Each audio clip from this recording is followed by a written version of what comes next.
नमस्कार। आप सभी का चंद्रा ग्लोबल स्टडी के इस प्लेटफॉर्म पर स्वागत है। साथियों, हम सब पिछली कक्षाओं में कक्षा 12 रसायन विज्ञान के अनुसार पेपर को हल कर रहे थे, जिसमें 2023 के सेटों को हल किया जा रहा था। पिछली कक्षाओं में हमने सेट 5 तक सारे सवालों को हल कर लिया। आज हम इस सेशन में सेट 6 के क्वेश्चनों को हल करेंगे। तो चलिए देखते हैं यहाँ पर सेट 6 के प्रश्नों को। पिछली कक्षा में हमने क्वेश्चन नंबर 3 तक हल कर लिया था। आज हम क्वेश्चन नंबर 4 से हल करेंगे आगे के सवालों को। तो आइए देखते हैं question number 4। Question number 4 question number 4 में जो का दिया गया है उस सवाल को देखिए। क्वेश्चन नंबर 4 का है, सवाल है 298 केल्विन ताप पर निम्नलिखित सेल के लिए नर्स्ट समीकरण लिखिए। और यहाँ पर समीकरण दिया गया है। फिर कह रहा है कि यदि उपरोक्त सेल का ईएमएफ ई सेल का मान 0.59 वोल्ट हो तो सेल के मानक ईएमएफ यानी ई नॉट सेल की गणना कीजिए। तो देखेंगे समीकरण दिया गया है यहाँ पर, जो इलेक्ट्रोड का है Ni निकेल Ni+2, इसकी सांद्रता दे दी गई है 0.01 मोलर। और दूसरा इलेक्ट्रोड है Cu+2, सांद्रता है 0.1 मोलर। से Cu में ये अपचयित होता है। इसके लिए जो टेम्परेचर यहां पर दिया गया है, इसका मान है 298 केल्विन। और ई सेल का मान दे दिया है इसने, ई सेल बराबर है 0.59 वोल्ट। आपसे पूछ रहा है ई नॉट सेल का मान बताओ कि क्या होगा। तो चलिए देखते हैं, इस सवाल को हल करते हैं। देखेंगे यहाँ पर ये निकिल से Ni+2 आयन बना रहा है, अर्थात इसका ऑक्सीकरण हो रहा है। तो ये इसका हो जाएगा ऑक्सीडेशन स्टेट। और यहाँ कॉपर अपचयित हो रहा है, तो ये हो जाएगा इसका रिडक्शन स्टेट। अब देखेंगे इसका सॉल्यूशन देखें। जो नष्ट समीकरण है,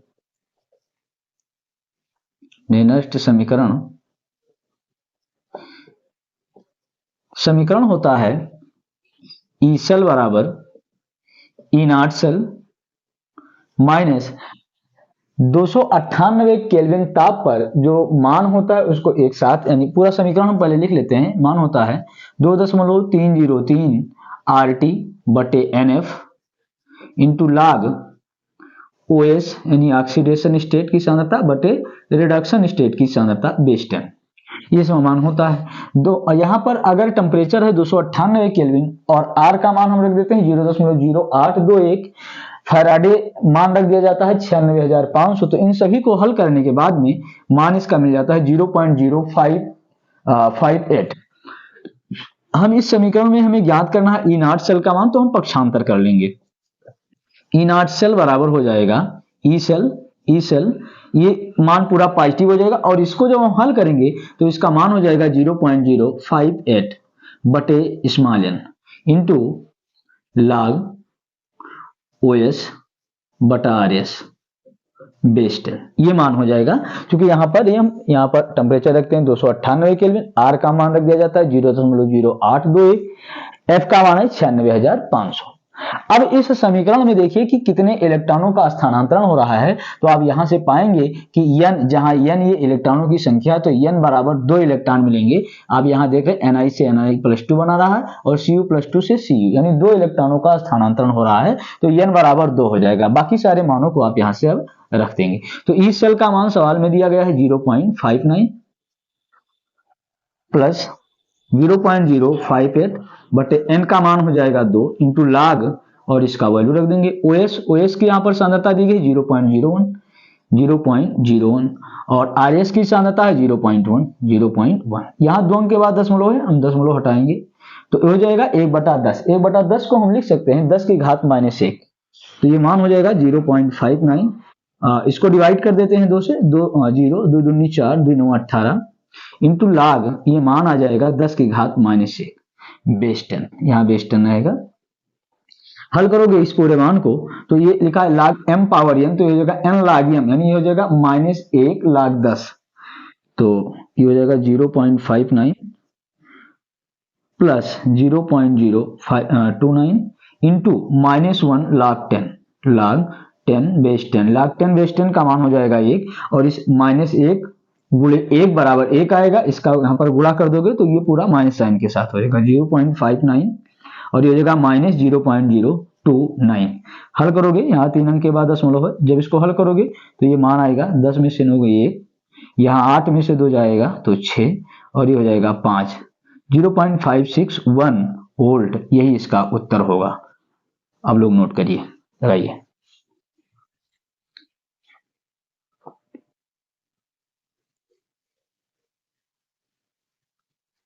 उम्मीद है आपने इसे लिख लिया होगा। तो चलिए अब हम अगले प्रश्न को देखते हैं।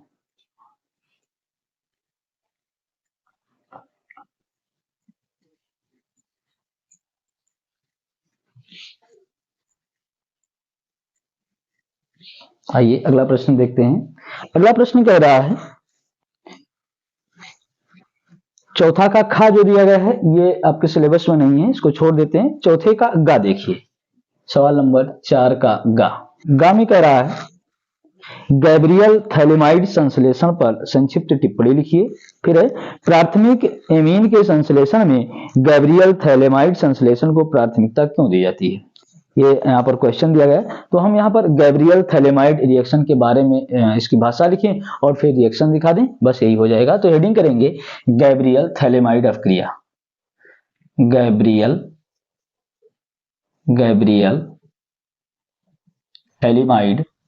थैलेमाइड अभिक्रिया या संश्लेषण, गैब्रियल थैलेमाइड संश्लेषण। इसके बारे में सबसे पहले आप लैंग्वेज लिखें। देखो, थैलेमाइड की एल्कोहलिक पोटेशियम हाइड्रोक्साइड यानी KOH, एल्कोहलिक पोटेशियम हाइड्रोक्साइड से अभिक्रिया कराने पर पोटेशियम थैलेमाइड प्राप्त होता है, जिसे एल्किल हैलाइड के साथ गर्म करने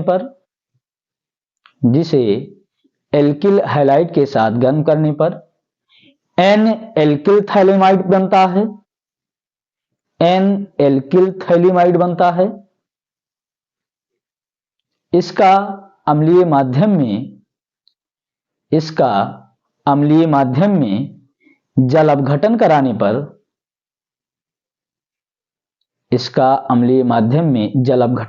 पर एल्किल एमीन ब्रैकेट में लिख लेंगे, प्राथमिक एमीन ब्रैकेट बंद करके आगे लिखें, प्राप्त होता है। तो ये हो गया इसका लैंग्वेज। अब आप रिएक्शन दिखाइए। देखेंगे यहां दिया गया है थैलेमाइड का सूत्र होता है C6H5, इस तरह से बेंजीनिंग के साथ बनाते हैं, और इसमें 2 कार्बोक्सिलिक अम्ल, एक होता है ये CO और एक यहां होता है CONH, ये होता है थैलेमाइड। जब इस थैलेमाइड की क्रिया बताई गई, किससे कराते हैं, KOH से कराते हैं, और वो भी कैसा होता है, एल्कोहलिक KOH के साथ अब क्रिया कराते हैं तो इसका H इसके OH के साथ मिलकर के H2O बना लेता है और पोटेशियम इस नाइट्रोजन के साथ में जुड़ जाता है, तो ये बनाता है CO, यहां CONK, इसका नाम होता है पोटेशियम थैलेमाइड।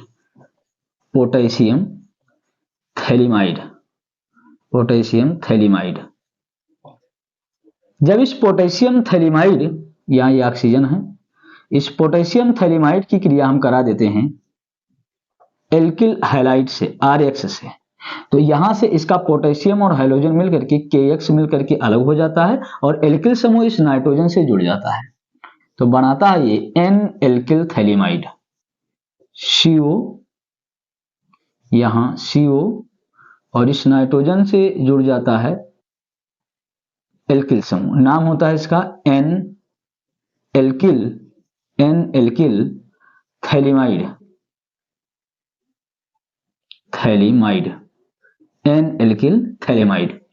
अब इस N एल्किल थैलेमाइड का अगले स्टेप में बताया गया कि हम अम्लीय माध्यम में जल अपघटन करा देते हैं, तो यहाँ पर जल के दो अणुओं को लिया जाता है, तो उत्पाद क्या बनता है हम यहाँ पर लिख देते हैं। देखेंगे जब इसका जल अपघटन कराया जाता है तो यहां से ये बॉन्ड यहां से ये ब्रेक होता है, ये इतना अलग हो जाएगा, और यहाँ जो CO और यहाँ पर CO है, इसके साथ में यहाँ पर मिल क्या रहा RN, तो हम यहाँ पर लिख देते हैं ये मिल रहा RN, और इस नाइट्रोजन की दो संयोजकता खाली होती है, यहाँ जल से दो हाइड्रोजन इसके साथ मिल करके RNH2 बना लेता है, यही होता है हमारा प्राइमरी एमीन, जिसको हम एल्किल एमीन के नाम से भी जानते हैं। और CO दोनों समूह पर CO और यहाँ है CO, इसके एक एक बंद कार्बन पर OH समूह यहाँ और OH समूह यहाँ पर मिल जाता जुड़ जाता है, और ये बना लेता है थैलिक अम्ल, इसको कहा जाता है थैलिक अम्ल। तो ये हमारा होता है गैब्रियल थैलिमाइड अपक्रिया, जिसके द्वारा प्राथमिक एमीन का संश्लेषण किया जाता है। नोट करेंगे।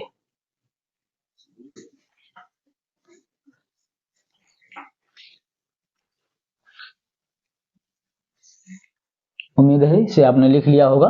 चलिए अगला प्रश्न देखते हैं।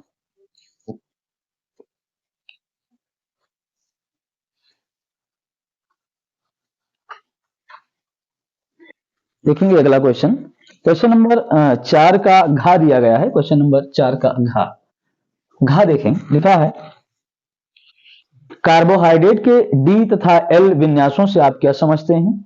ग्लूकोज, डी ग्लूकोज तथा एफ फ्रक्टोज की संरचना सूत्र बनाइए। डी ग्लूकोज तथा एफ फ्रक्टोज एल फ्रक्टोज की बात कर रहा है, तो आप देखेंगे कि दोनों की संरचना सूत्र में क्या होगा। चलिए देखते हैं। कह रहा है कि कार्बोहाइड्रेट के डी तथा एल विन्यास से आप क्या समझते हैं। तो सबसे पहले हेडिंग करेंगे कार्बोहाइड्रेट के डी तथा एल विन्यास। कार्बोहाइड्रेट के डी तथा एल विन्यास, डी तथा एल विन्यास, ये हेडिंग करेंगे और लिखें, इसमें लिखेंगे, लिखो ग्लूकोज अणु में CHO समूह से, CHO यानी एल्डिहाइड समूह, या CO, CHO समूह या CO समूह यानी एल्डिहाइड समूह या कीटोन समूह, CHO समूह या CO समूह से सर्वाधिक दूरी पर स्थित कीरल कार्बन, आप देखेंगे कि इन दोनों अणुओं में अगर ग्लूकोज ले लिया जाए तो इसमें जो पांचवा कार्बन होता है वो सर्वाधिक दूरी पर स्थित कीरल कार्बन होता है। कीरल कार्बन से जब OH समूह दाईं ओर जुड़ा होता है, जब OH समूह दाईं ओर जुड़ा होता है तो इसकी संरचना डी ग्लिसरल्डिहाइड जैसी होती है। डी ग्लिसरल्डिहाइड जैसी होती है। डी ग्लिसरल्डिहाइड जैसी होती है, तो इसे डी ग्लूकोज कहते हैं, या तो इसे डी विन्यास कहते हैं। आप ऐसे लिखेंगे, तो इसे डी विन्यास कहते हैं। जबकि देखो, जबकि CHO या CO समूह से सर्वाधिक दूरी पर स्थित, CHO या CO समूह से सर्वाधिक दूरी पर स्थित कीरल कार्बन से यदि OH समूह, यहां लिखा हुआ है, यदि OH समूह बाईं ओर जुड़ा होता है तो इसकी संरचना एल ग्लिसरल्डिहाइड जैसी होती है। एल ग्लिसरल्डिहाइड जैसी होती है, तो इसे एल विन्यास कहते हैं। तो यहां से ये हो गया कार्बोहाइड्रेट के डी तथा एल विन्यास। अब इसी प्रश्न में आगे कह रहा है कि क्वेश्चन में दिया गया है कि डी ग्लूकोज तथा एफ फ्रक्टोज के संरचना सूत्र बनाइए। तो चलिए देख लेते हैं डी ग्लूकोज और एफ फ्रक्टोज के संरचना सूत्र क्या हो जाएंगे। आइए देखते हैं। डी ग्लूकोज की संरचना सूत्र हम एक बना लेंगे और इसके बाद में एक एल फ्रक्टोज की भी संरचना बना लेंगे। चलिए देखते हैं। यहां पर लिखेंगे डी ग्लूकोज की संरचना, डी ग्लूकोज की संरचना, और संरचना यहीं पर नीचे बना देंगे। ये होता है CHO समूह, फिर यहां से COH, CHOH, COHH, COHH, और ये हो जाता है CH2OH। आप देखेंगे कि ये है CHO समूह, इसमें एक ये कीरल कार्बन होता है और अगला ये कीरल कार्बन होता है। अब इस कीरल कार्बन को देखेंगे, इससे जुड़ा OH समूह किधर है, दाईं ओर है, तो दाईं ओर है, तो इसकी जो संरचना ये मिलती है ये डी ग्लिसरल्डिहाइड जैसी होती है, इसीलिए इसको हम कहते हैं डी ग्लूकोज, डी ग्लूकोज। और इसी तरह से अगला दिया गया इसी में कि कहां है, अगला दिया गया इसमें कि डी फ्रक्टोज, डी ग्लूकोज तथा डी फ्रक्टोज की संरचना बताइए। तो अब हम डी फ्रक्टोज की संरचना बना लेंगे। यहां पर डी फ्रक्टोज की संरचना, देखें फ्रक्टोज में CH2OH, ये है CO, CHOH, COHH, COHH और CH2OH। आप इसमें भी देखोगे कि ये जो सर्वाधिक दूरी पर स्थित कीरल कार्बन है, इसकी संरचना डी ग्लिसरल्डिहाइड जैसी मिल रही है, इसीलिए इसको हम डी फ्रक्टोज के नाम से जानते हैं। अब लोग संरचना इसकी बना लेंगे, बनाइए।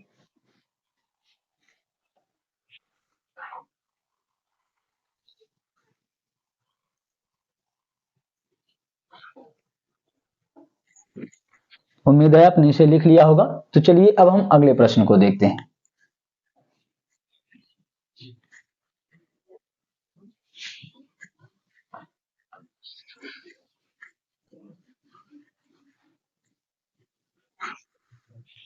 देखेंगे अगला क्वेश्चन दिया गया है, question number 5। Question number 5, question number 5 देखें, लिखा है पहला का, क्वेश्चन नंबर 5 का लिखा है ग्लूकोज के जल में बने विलयन की सांद्रता 10% W/W है। यदि इस विलयन का घनत्व 1.2 ग्राम प्रति ml है तो गणना कीजिए। पहला कह रहा है मोलरता ज्ञात करो, दूसरा मोलरता, और तीसरा कह रहा है विलयन में प्रत्येक घटक का मोल अंश ज्ञात कीजिए। तो चलिए देखते हैं क्या क्या दिया गया है। सवाल में दिया गया है कि ग्लूकोज का विलयन है और ये 10% W/W के अनुसार है। ग्लूकोज सूत्र C6H12O6 का विलयन 10% W/W है। इसका मतलब होगा, यहां पर देखें, इसका मतलब है कि इसको हम हल करेंगे कि जो विलयन है इसमें ग्लूकोज यानी C6H12O6 का द्रव्यमान यानी स्मॉल w ये मान दिया गया है कि 10 ग्राम है। देखेंगे अगर 10% W/W दिया गया है, इसका मतलब होता है कि विलयन जो है वो 100 ग्राम है और उसमें 10 ग्राम विलय मिला हुआ है। तो इस तरह से आपका जो ग्लूकोज का द्रव्यमान होगा वो 10 ग्राम हो जाएगा। अब हम यहीं पर ग्लूकोज का अणुभार लिख देते हैं, इसका हम लिख देते हैं MW। तो यहां से ग्लूकोज का अणुभार होता है 180। अब इसको हल कर लेंगे तो यहां से मिल जाएगा ग्लूकोज का अणुभार। यहीं से कम और करते हैं, ग्लूकोज के मोलों की संख्या निकाल लेते हैं, के मोलों की संख्या, और इसके मोलों की संख्या को N1 मान लेते हैं। तो ये हो जाता है भार बटे अणुभार, 180 हो जाएगा, डिवाइड करोगे तो ये कट जाएगा, 1/18 आता है।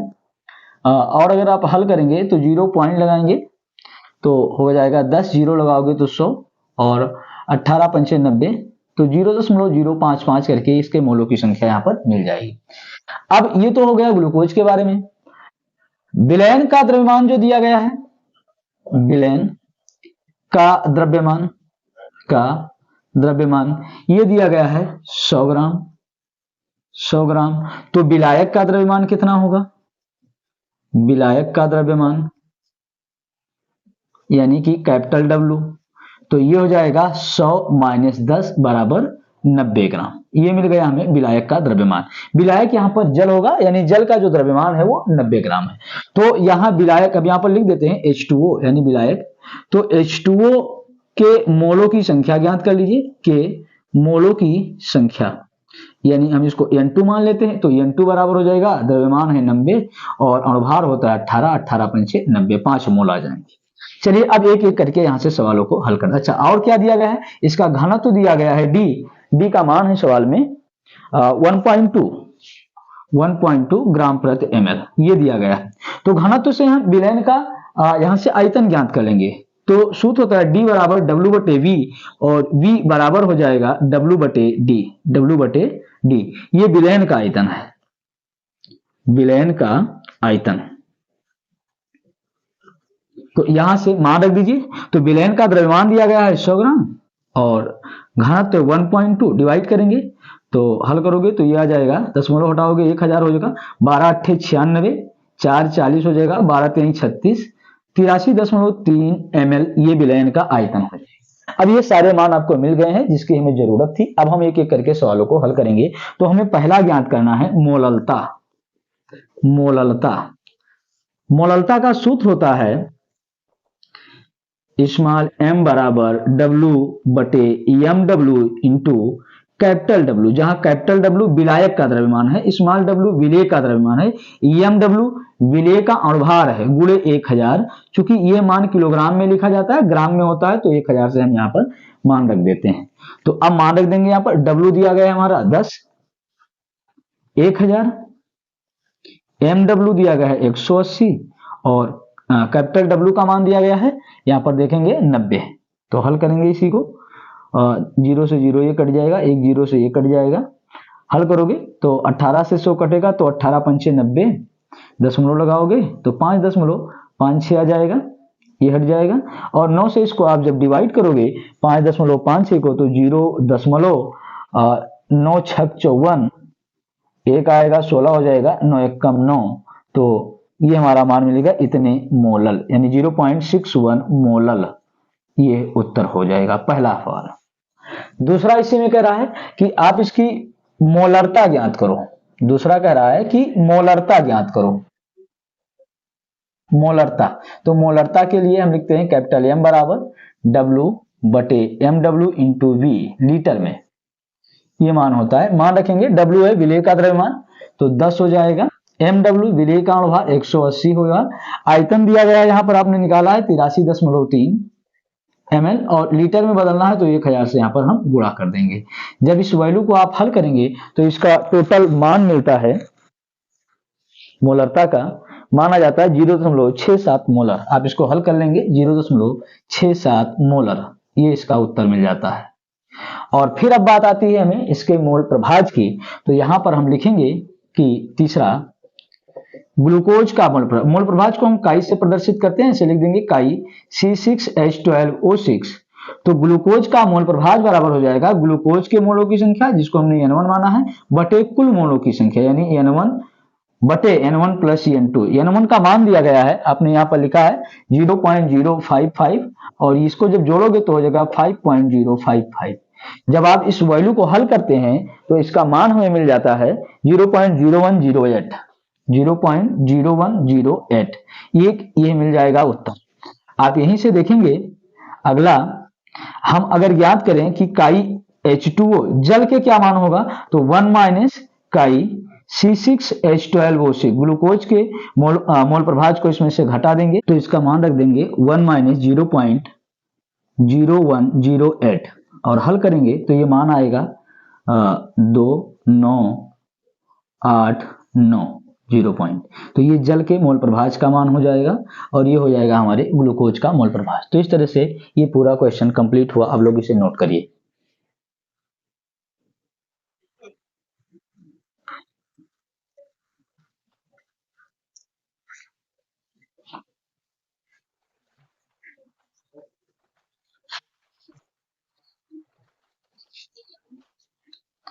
उम्मीद करते हैं आपने इसे लिख लिया होगा। तो चलिए हम अगले प्रश्न की ओर बढ़ते हैं।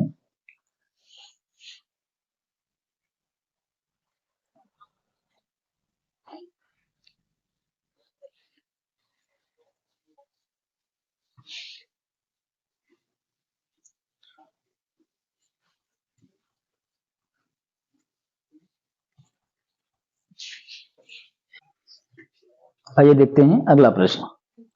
पांचवे का खा दिया गया है, सवाल नंबर 5 का खा। 5 का खा कह रहा है, खा में पहला 2 सवाल दिए गए हैं इसके, तो खा का पहला देखेंगे। लिखा है किसी रासायनिक अभिक्रिया के लिए अर्ध आयुकाल क्या होता है? प्रदर्शित कीजिए कि प्रथम कोड की अभिक्रिया की अर्ध आयु अभिक्रियकों की प्रारंभिक सांद्रता पर निर्भर नहीं करता। तो चलिए इसके बारे में हम सबसे पहले हेडिंग कर देते हैं, अर्ध आयुकाल। हेडिंग करें अर्ध आयु, अर्ध आयु काल, और पर इसकी परिभाषा पहले लिख देंगे। लिखें किसी अभिक्रिया का अर्धायु काल वह समय होता है, किसी अभिक्रिया का अर्धायु काल वह समय होता है जिसमें अभिकारक की सांद्रता, जिसमें अभिकारक की सांद्रता प्रारंभिक सांद्रता की आधी रह जाती है, जिसमें अभिकारक की सांद्रता प्रारंभिक सांद्रता की आधी रह जाती है। इसे टी हाफ या टी 50% द्वारा प्रदर्शित करते हैं, द्वारा प्रदर्शित करते हैं। अब इसी सवाल में कह रहा था कि प्रदर्शित कीजिए कि प्रथम कोड की अभिक्रिया के अर्धायु अभिक्रियकों की प्रारंभिक सांद्रता पर निर्भर नहीं करती है। तो चलिए देखते हैं इसको कैसे हल करेंगे। देखेंगे प्रथम कोड की अभिक्रिया का समीकरण जो होता है, प्रथम कोड की अभिक्रिया का समीकरण, ये समीकरण है T बराबर 2.303 बटे K इंटू लाग A बटा A माइनस एक्स बेस 10। अब चूंकि अर्धायुकाल की बात कर रहा है, यानी कि यदि समय जो T है ये हाफ हो जाए, यानी T हाफ हो जाए, समय T हाफ हो जाए, और जब समय T हाफ हो जाएगा तो अभी आपने लिखा परिभाषा में कि जब प्रारंभिक सांद्रता की आधी रह जाती है मात्रा, यानी कि जो शेष बची मात्रा है ये माइनस एक्स, ये क्या हो जाए, हमारी जो प्रारंभिक सांद्रता ये की आधी हो जाए। तो इस मान को हम यहां पर अप्लाई करें, तो देखिए T के जगह पर हम यदि लिख दें कि T हाफ, तो ये हो जाएगा 2.303 बटे K इंटू लाग ए बटा ए माइनस एक्स के स्थान पर हो जाएगा ए बाई 2 बेस 10।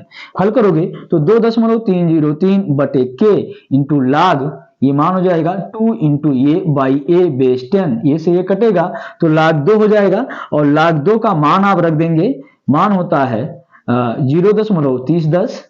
हल करोगे तो ये मान आएगा 0.691 बटे के। तो यहां से आप देखेंगे कि टी हाफ का मान मिल जाता है 0.691 बटे के, सॉरी 693। हल करोगे 3 कम 3 आएगा 693 बटे के।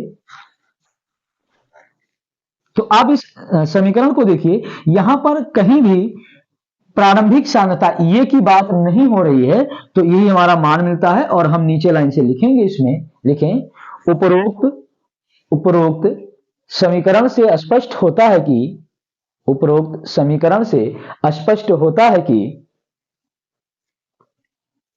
प्रथम कोड की अभिक्रिया का अर्धायुकाल, प्रथम कोड की अभिक्रिया का अर्धायुकाल अभिकारक की प्रारंभिक सांद्रता पर निर्भर नहीं करता है, अभिकारक की प्रारंभिक सांद्रता पर निर्भर नहीं करता है।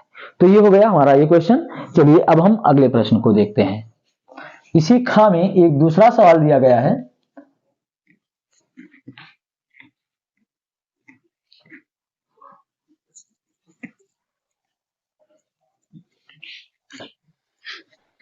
सवाल नंबर 5 के खा का दूसरा सवाल है, इसी प्रथम कोड की अभिक्रिया का वेग स्थिरांक यानी K का मान दिया गया है 0.93 into 10 to power -3 minute inverse है, मिनट इनवर्स है।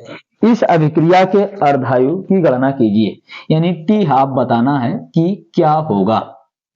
तो हम यहां पर हल करेंगे, इसको लिखेंगे कि चूंकि टी हाफ बराबर 0.693 बटे के, और यहीं पर मान रख देंगे। तो 0.693 बटे k का मान होता है 6.93 गुणे 10 की घात -3, ये दिया गया है। अब यहाँ पर क्या करेंगे, 3 अंक पर दशमलव है, एक दशमलव लगा करके 0 लगा करके दशमलव हटा देंगे, तो ये हो जाएगा 693, और इसको ये ऊपर ले जाए तो 10 की घात 3 ऊपर जाएगा, मतलब 1000 हो जाएगा, बटे यहाँ से हो जाएगा 6930, यहाँ से भाग करोगे, एक 0 से 0 कट जाएगा और 693 से 693 कट जाएगा, तो मान मिलेगा 100 मिनट। 100 मिनट, यही आपका आंसर हो जाएगा, नोट करिए।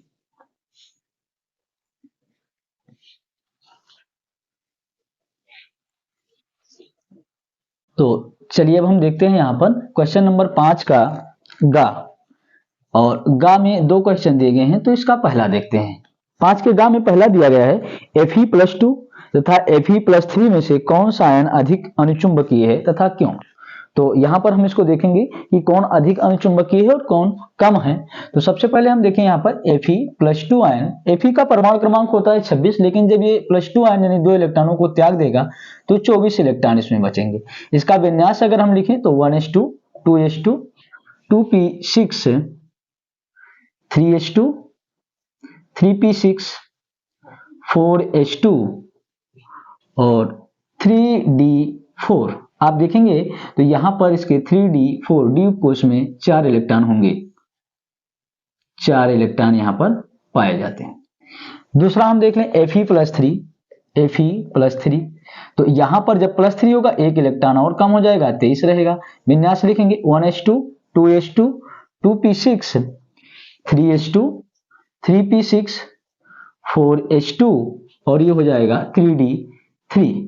अगर आप यहां पर देखोगे तो इसका विन्यास कुछ ऐसे बनेगा, 3 इलेक्ट्रॉन होंगे यहां पर, तो होगा क्या, इसमें S4s का 2 इलेक्ट्रॉन इस 3d में चला जाता है, तो ये हो जाता है 4s0 और ये हो जाता है 3d5, तो टोटल यहां पर ये अर्धभरित हो जाता है। तो आप देख रहे हैं कि Fe+3 में बाह्य कोश में 5 अयुग्मित इलेक्ट्रॉन है, और जबकि Fe+2 में केवल 4 अयुग्मित इलेक्ट्रॉन है। तो नीचे लाइन से लिखेंगे, यहां पर लिखें, इन दोनों में लिखें, इन दोनों में Fe+3 में, इन दोनों में Fe+3 में 5 अयुग्मित इलेक्ट्रॉन, 5 अयुग्मित इलेक्ट्रॉन है, जबकि Fe+2 में 4 अयुग्मित इलेक्ट्रॉन है, 4 अयुग्मित इलेक्ट्रॉन है। इसलिए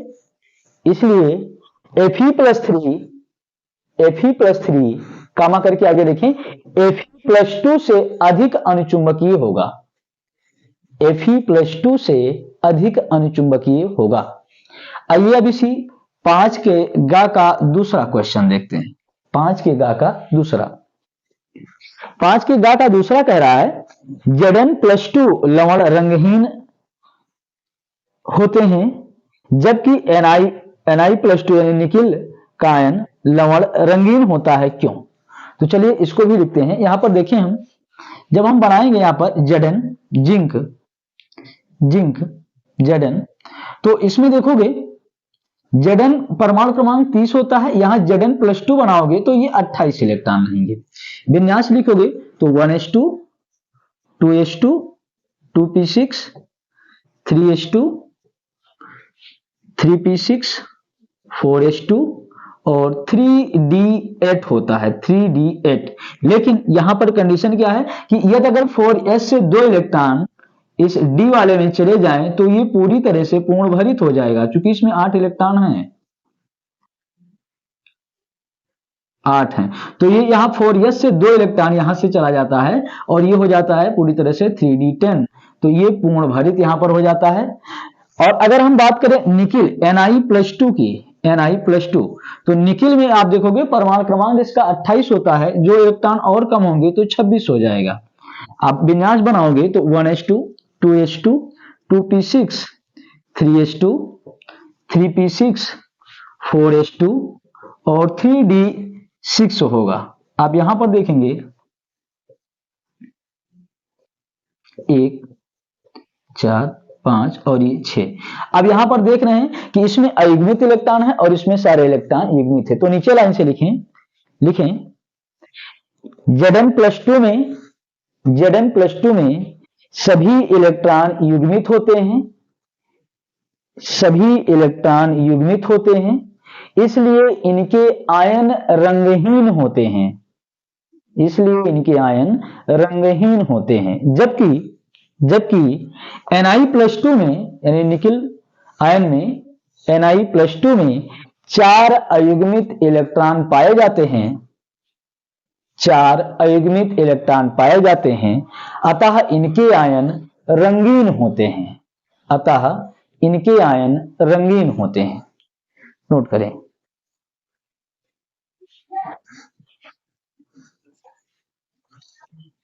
उम्मीद है आपने इसे लिख लिया होगा। तो चलिए अब हम पांचवें का अगला क्वेश्चन देखते हैं। पांचवें का घ।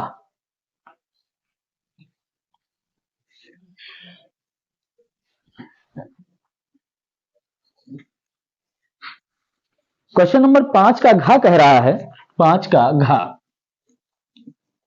ये कह रहा है उपसह संयोजन यौगिकों में आबंधन के संबंध में वर्नर की अभिधारणाओं को समझाइए। यानी कि यहां वर्नर सिद्धांत के बारे में पूछ रहा है कि उपसह संयोजी यौगिक का जब भी हम इनके अनुसार उपसह संयोजी यौगिकों की व्याख्या कैसे किया गया है, वर्नर सिद्धांत के आधार पर। तो यहां पर आप हेडिंग करेंगे वर्नर का सिद्धांत, हेडिंग करें वर्नर का सिद्धांत, वर्नर का सिद्धांत, और लिखेंगे वर्नर के सिद्धांत में लिखें जटिल यौगिकों में बंध विन्यास, जटिल यौगिकों में बंध विन्यास तथा उनके गुणों की व्याख्या करने के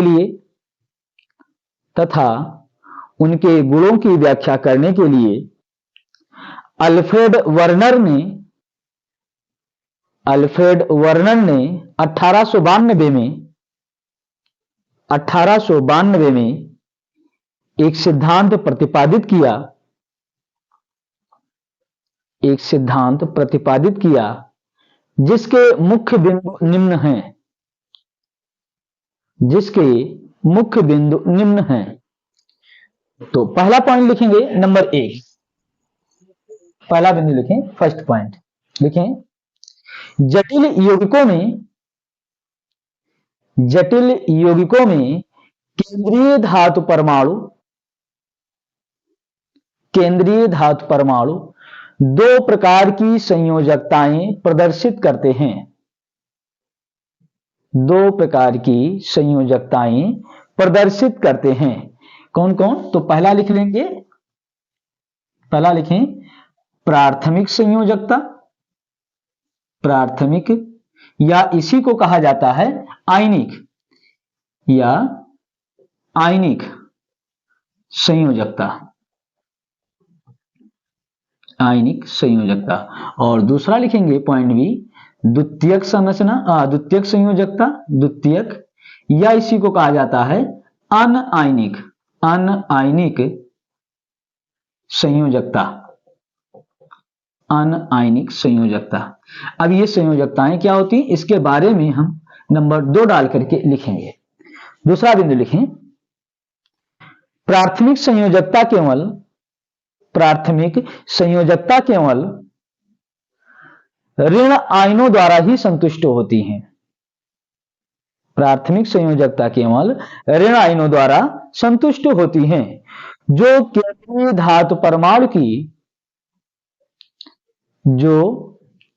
धातु परमाणु की ऑक्सीकरण संख्या को प्रदर्शित करती हैं,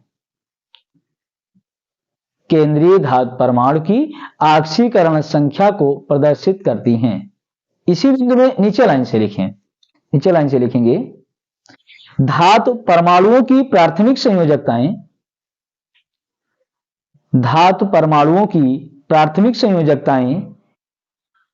अलग अलग यौगिकों में अलग अलग होती हैं, अलग अलग यौगिकों में अलग अलग होती हैं। इसे बिंदु रेखा इस तरह से ब्रैकेट में बना लेंगे द्वारा प्रदर्शित किया जाता है। तो ये हो गया प्राथमिक या अनायनिक संयोजकता के बारे में। अब हम नंबर 3 करके लिखेंगे द्वितीयक के बारे में लिखें। द्वितीयक संयोजकता लिगेंडों द्वारा पूर्ण होती हैं। द्वितीयक संयोजकता लिगेंडों द्वारा पूर्ण होती हैं। जो केंद्रीय धातु परमाणु की समन्वय संख्या को प्रदर्शित करती हैं। समन्वय संख्या या इसी को उपसह संयोजन संख्या भी कहा जाता है। तो लिखेंगे कि ये संयोजकताएं केंद्रीय धातु परमाणु की समन्वय संख्या को प्रदर्शित करती हैं। इसी में नीचे लाइन से लिखें, इसी बिंदु के अंतर्गत लिखें, प्रत्येक धातु की द्वितीयक संयोजकता निश्चित होती है। प्रत्येक धातु की द्वितीयक संयोजकता निश्चित होती है। इसे गहरी रेखा ब्रैकेट में बना लेंगे, इसे द्वारा प्रदर्शित किया जाता है। और अब हम लिखेंगे नंबर 4, चौथा बिंदु लिखें नंबर 4। जब संकर यौगिक को जल में घोला जाता है तो प्राथमिक संयोजकता से जुड़े ऋण आयन आयनित हो जाते हैं। प्राथमिक संयोजकता से जुड़े ऋण आयन आयनित हो जाते हैं, जबकि द्वितीयक संयोजकता से जुड़े लिगेंड अनआयनिक रहते हैं। जबकि द्वितीयक संयोजकता से जुड़े लिगेंड अनआयनिक रहते हैं। और अब हम लिखेंगे इसमें पांचवा बिंदु, लिखें नंबर 5, लिखें प्राथमिक संयोजकताएं आदैशिक होती हैं। प्राथमिक संयोजकताएं आदैशिक होती हैं, जबकि द्वितीयक संयोजकताएं दैशिक होती हैं। जबकि द्वितीयक संयोजकताएं दैशिक होती हैं, अर्थात द्वितीयक संयोजकताएं ही संकुल यौगिक की संरचना का निर्धारण करती हैं। संकुल यौगिक की संरचना का निर्धारण करती हैं। तो यही वर्नर सिद्धांत था। अब इसका एक उदाहरण लिख लेंगे। जैसे उदाहरण में देखेंगे, जैसे एक यौगिक दिया गया है COCl3 इंटू 6NH3 अब इसको देखिए कैसे इसकी संरचना बनाई जाएगी। तो ये होता है यहां पर केंद्रीय धातु परमाणु, और इस केंद्रीय धातु परमाणु से गहरी रेखा द्वारा आपके ये 6 लिगेंड जुड़े होते हैं, जो कि अमोनिया होती है NH3 ये जुड़े होते हैं। ये द्वितीयक संयोजकता बनाते हैं इसकी, जो कि ये गहरी रेखाओं के द्वारा दिखाए जाते हैं। और जो प्राथमिक संयोजकता होते हैं वो ये क्लोरीन ऋण आयन दिखाते हैं। तो ये क्लोरीन जो ऋण आयन है, इनको इस तरह से बिंदु रेखा के द्वारा दिखा दिया जाता है।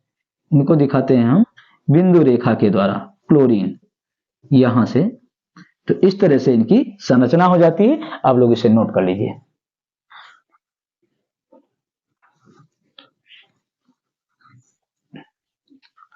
तो उम्मीद करते हैं ये क्लास आपको अच्छी तरह से समझ में आई होगी।